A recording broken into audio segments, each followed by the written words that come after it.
Hey Critical Analysis, this is your video for the second part of Chapter 2. I mentioned in the video where I lectured through the concepts of Chapter 2 that I would do a different video just for the vocabulary. That way you didn't have one super long video, although I know the lecture video is already lengthy, so this helps a little bit.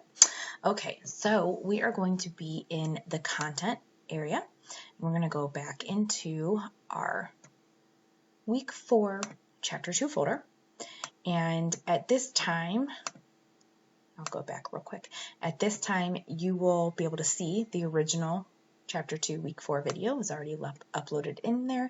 Remember, that includes everything except for the vocabulary. So for our purposes right now, we're going to go into the materials. There's the study guide right there, so you can pull that up if you would like and go, fill it out or go along with me. You are going to use that to complete and turn in your Chapter 2 vocabulary quiz in this Dropbox right here. Before I start on the vocabulary, I wanted to talk about a couple resources that are connected to the concept of vocabulary, since that's what Chapter 2 is about, determining meaning from context. One thing is Quizlet. Some of you may already be familiar with it, but it's something I like to just let my students know about. It's a great site to sign up, and it's a study tool. I don't know if anyone likes flashcards, but this is like just basically the electronic version of flashcards. Sometimes it's kind of tedious to carry around physical flashcards, although I know sometimes people do prefer that. But this you can have electronically, create an account and store them and save them and pull them up anytime you're able to on your phone or device. So that's something. And then Free Rice is another website I like to always point out during this chapter of the text. This is a website, freerice.com, and it started with just vocabulary, but it expanded where you can go into different categories and pick different subjects. I like this for two reasons. First, it starts off at a very basic level. Obviously, like here's the example, yell means, okay, scream, but it's going to get more challenging. So it starts on, level 1 and it keeps building. And so it's a vocabulary builder, but not only that, this is through the World Food Program, and for every correct answer, you're donating 10 grains of rice. And so it's for a good cause as well. So I always like to point that out. If you have a couple minutes in between classes and you hop in here, you can just do this as a guest, or you can create an account and track to see how much you've done over a period of time. Okay, so turning our attention now to our vocabulary. I'm going to pull up. You can see I already have it filled out, but I'll talk about each word and I'll tell you where they came from. So I'm going to talk about this section right here first. These words right here came from the reading Two-Way Cal in Boston, that bilingual school. If hopefully you've watched the video already that I posted concerning Chapter 2 and the Chapter 2 text and skill practice sheet, because you would have seen that reading already. So these were words that came from that reading. So desegregation means to end segregation, the act of stopping segregation. Dominant means the majority. So, or in this case, they were talking about the dominant language, like the stronger of the two. So if English is your first language and Spanish is your second language, you would most likely be dominant in English. Or it could also, again, mean the majority. Accolades are things that are praised, a prize, approval. So if you win an award, it's an accolade. Feedback is criticism or advice on how something can be improved. So if you're taking like a comp class and you get a lot of writing on your paper, basically that's constructive feedback, ways to improve moving forward. And then stimulating, here they talk about the bilingual education is very intellectually stimulating. It means it draws a lot of interest or enthusiasm for a particular topic. Now if we're looking at this next set, from arduous down to pioneer, we did not talk about this reading. These come from the reading on the biographical profile. So I'm going to pull this up. Inside every chapter, there is a biographical profile of someone who has done really well in the field. They've made a significant contribution. And so if you maybe pause the video or go back, you can read this on Ruth Simmons, and you can see it's not terribly long. It talks about how she has contributed to the field of education. Right there it is. So I would encourage you to read that, just because, especially if you're in the field of education, just getting to know some of these names and the significant things that have been done kind of leading up to where you are in your field. So that's where this next set of vocabulary words come from, is this biographical profile. So the word arduous means difficult. She talks about how her journey in education has been arduous. It's been very difficult. It's been challenging. Also perseverance.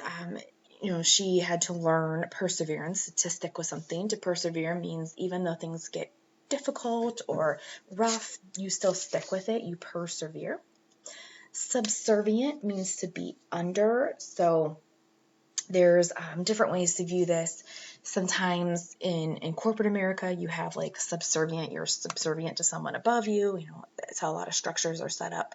You could be subservient to someone in a different social setting, but it just means to like be under.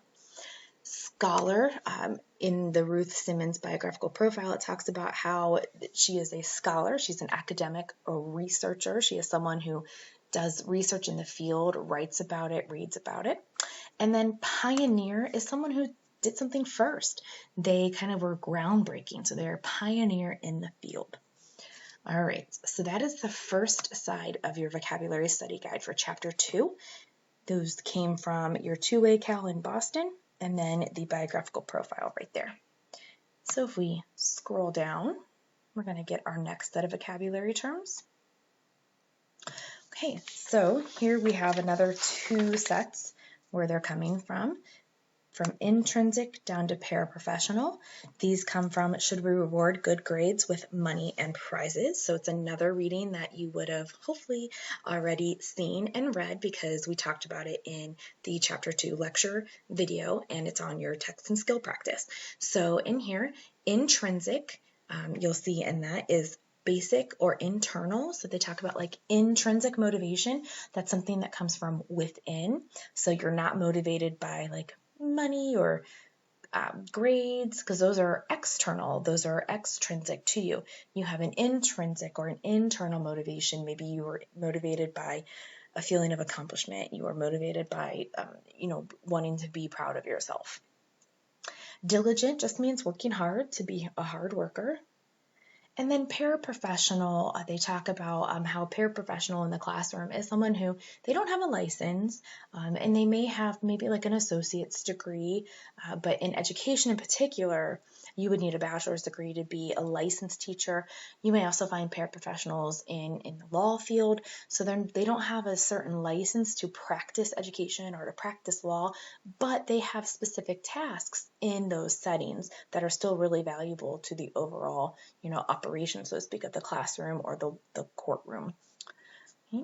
And then the last bit comes from your TED Talk, Our Failing Schools TED Talk from Geoffrey Canada. So innovation, it means to be creative, to have something new. Geoffrey Canada talks about how schools are not always necessarily known to be innovative, but that's exactly what they need, is to have creative new models and ways of thinking, of approaching the business of education, which leads us to business model is just like a business plan, the plan that a business lays out. And his whole argument is that education is treated too much like a business plan instead of, innovating. And he's talking about more on like the overall arching level. Ordained, to be officially declared. Recreation is something you do for fun or to pass the time. So, like after school, you might have had clubs or sports, or even now as an adult, you might have certain activities that you like to do for fun. Clairvoyant means to predict something that you can like maybe see the future, you can anticipate what's going to happen. Stifle means to suppress, so maybe you're excited, you have to stifle your excitement, you have to suppress it. Or maybe you're really angry, you have to maybe stifle your anger. So you're suppressing, you're kind of trying to simmer down. And then pittance, a small amount. So, if you are paid a pittance, obviously that's not a good thing, not a lot, but pittance can be referred to many things. A lot of times it does refer to money. All right, so that is the second side of your Chapter 2 vocabulary words.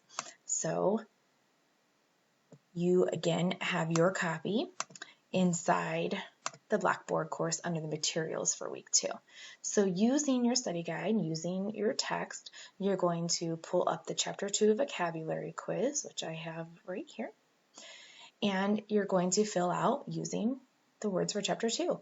So you've already done the chapter 1 vocabulary quiz, and I've been grading them because I'm recording this in week 3, so I'm currently grading the submissions now. The biggest thing I'm seeing is part A is make sure you don't have to replace that underlined word. That underlined word stays the same. You do not have to come up with a substitution.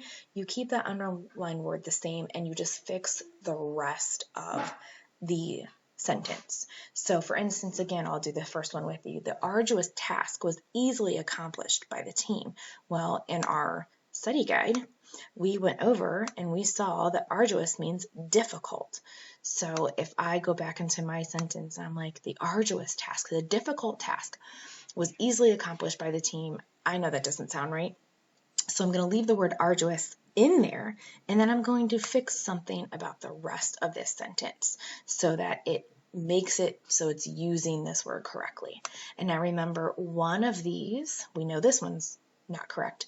So one of these here, 2, 3, 4, or 5, is correct, and you need to just write correct on the line and then make sure you do something to the rest of the sentences. And sometimes it's just a word, sometimes it's a few words you need to add or take away or whatever you need to do to make that sentence correct. Part B, short answer, so just make sure you respond to the question. So the first one always gets it started for you. Pay attention to this one. It says name 2 examples. And the rest of these are straightforward. And then this time you have some fill in the blank. So fill in the blank using, again, you will not use all of these words up here. So make sure that you're kind of checking against it. And one of the biggest things, some people really like fill in the blank, but I often see sometimes that a student writes an answer in and I'm, if I say, hey, read that out loud, and they would read it out loud, it would make 0 sense.